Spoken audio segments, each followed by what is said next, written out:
This is the words of Surah Al-Baqarah, the surah number 2. And in these verses, there are commandments of Allah. And the first commandment, Allah said, and when we take the covenant to Bani Israel, La ta'budun illallah, that you shall not worship any God beside Allah. Only one God to worship, the true God, the Almighty, the infinite God. And after that, Allah is mentioning about the rights of the people. So we learn in the Islam two kinds of rights. One is the hukukullah, the rights of Allah, that to worship Him and none other than Him, and to follow His commandments. And there are the rights in Islam is the hukukul ibad, the rights of the slaves, rights of the people, rights of the slaves of Allah. So rights of Allah and the rights of the slaves of Allah.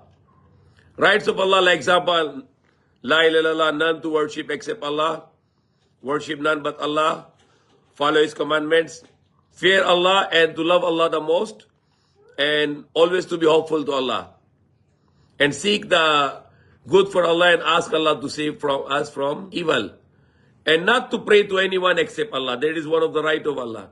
Like we worship Allah, we bow down to Allah, we prostrate to Allah, put our head on the floor. Also to praying, the dua, panalangin, only to Allah and none other than Allah, you can make supplication.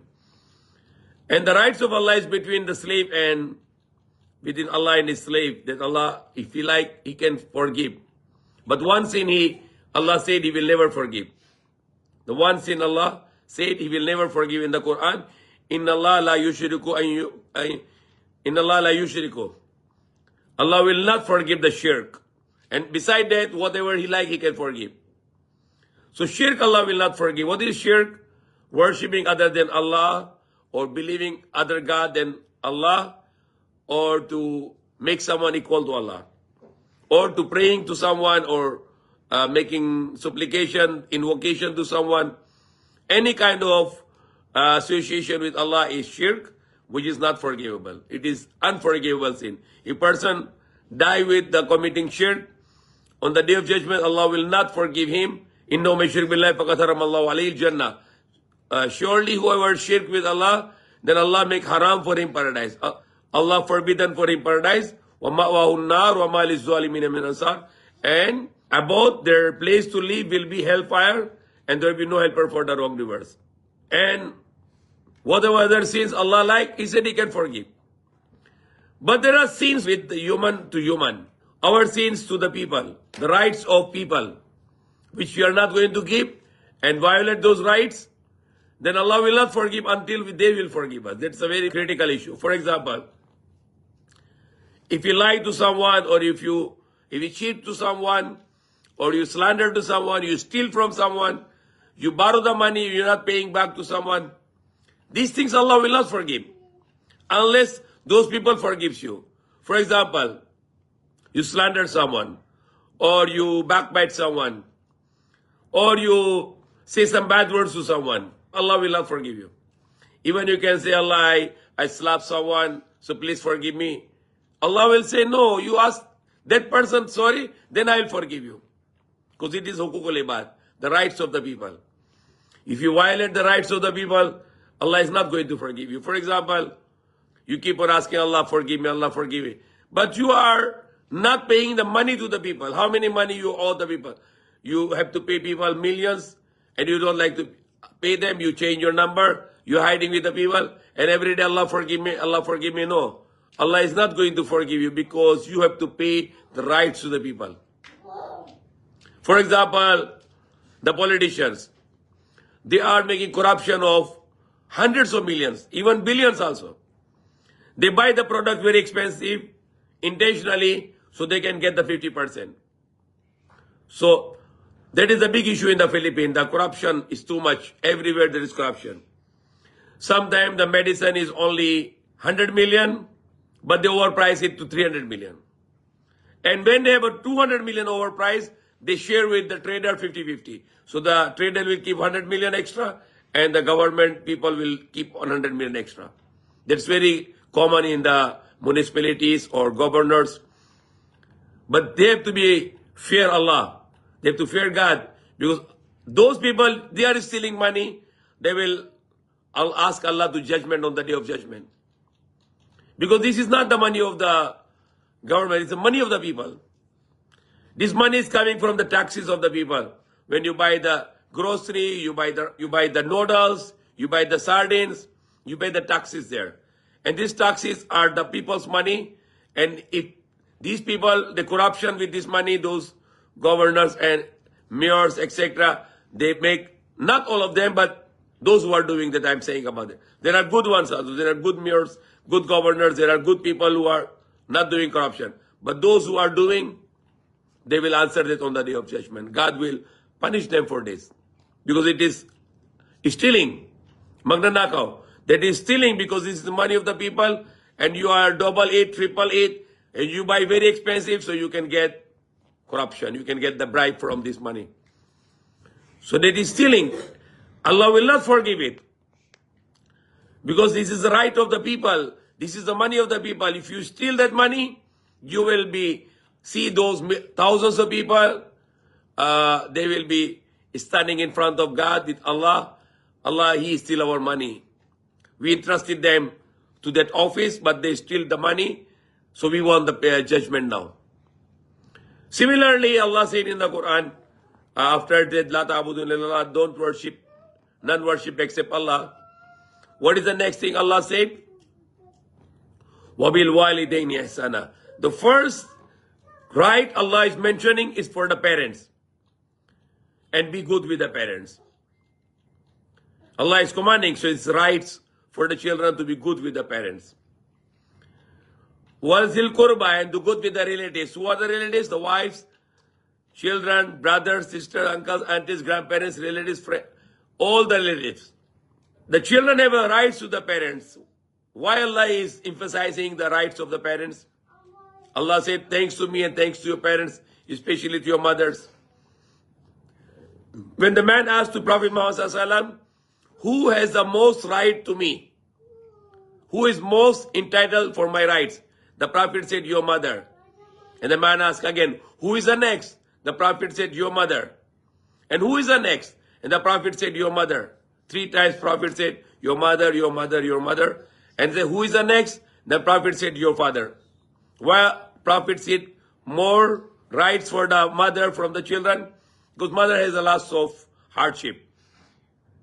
Father has hardship. He go around, he look for the money, he look for the food, he look for the needs, he educate the children, he give them everything in the life. The mother has a lot of pain. Wake up all night, taking care of the baby, when give birth, too much pain, giving the milk to the baby for 2 years. So the mother has more sacrifice for the children, so they have more rights from the children. The father has next to the mother. The mother is the highest rights for the children. The next is the mother. And the Prophet Muhammad said, the paradise is under the feet of the mothers. Why? It means metaphorical that if you serve your mother, you take care of your mother, then Allah will bring you to Jannah, to paradise. And the Prophet said also, the happiness of the father, you can get the happiness of Allah. And anger of the father, you will get the anger of Allah. Means if your father is happy with you, then Allah is happy with you. And if your father is angry with you, then Allah is angry with you. So these are the rights. These are the rights. Prophet Muhammad said, if a woman, she pray 5 times a day and then she fast and she obey the husband, she will go to paradise. He said, if the woman, the wife, she pray 5 times a day and she month or Ramadan fasting and she obey the husband always, she will go to paradise. And if a wife who obey the husband, and if she die, she will go to paradise. But what happens if a husband also has the rights for the wife, also to take care of the wife, to protect the wife, to provide all the needs to the wife. And the wife has also to take care of the children, to take care of the house. So these are the rights between human beings. The children has the rights also, because the parents give rights to the children. Now the children have to give rights to the parents. Brothers and sisters have rights also. We have a rights for our neighbors also. We have a rights for our friends also. We have a rights even for animals also. You have animal, you cannot overload on them. You cannot make them hungry. You cannot beat them or punish them. There are rights even for animals. The rights of the road we have, not to dirty the roads, not to throw the harmful things on the roads. So Islam teaches about the rights. Rights between human being, the slave and Allah, and the rights between human being to human being, which called hukukul ibad, the rights of the slaves. These are the rights which we need to learn. We can continue this topic, inshallah. What are the rights between human to human? And we can learn more about it. I can also give the many verses of the Quran for each relation, like between children and parents, or between the husband and wife, or between the brothers and sisters. We have a lots of explanation in the Quran, and we have lots of explanation in the Hadith about this, all the relations, how to fulfill those relations, how to give the rights to each other, and not to violate the rights of each other. Respect also, like the children should respect the parents and not to shout at them, not to angry with them, not to say any bad words to them. Similarly with the husband and wife, how the wife will talk nicely to the husband, and how the husband will take care the wife, and how the children will respect the elders. Prophet Muhammad ﷺ said, those who are not respecting our elders and those who are not taking care of their young ones, they are not among us. So how a young child who can say bad words to an elder person, even if he's not your father or your uncle, just outside you are in a public market and you are fighting to an old man and you're shouting at the old man, that's against Islam. You're not a believer if you're doing these kind of things, because when you see the elderly person, talk nicely, not shout at them. Don't say any bad words. But even if the older person is angry to you, just be patient and not to fight back with your words. Rather than be patient and listen, because he's elderly person. And also speaking, when you're speaking to each other, there's the rights of majlis, the gathering. Not 2-3 people talking each other. One person can talk one time. When he finish talk, then your turn to talk. So this is all the rights we can learn in Quran, and the Prophet Muhammad ﷺ, he explained us that how to follow those rights always in our lives. Then we will not be questionable on the day of judgment, because these all will be asked by Allah on the day of judgment. Those which rights you fulfill to other people and which rights you violate on other people.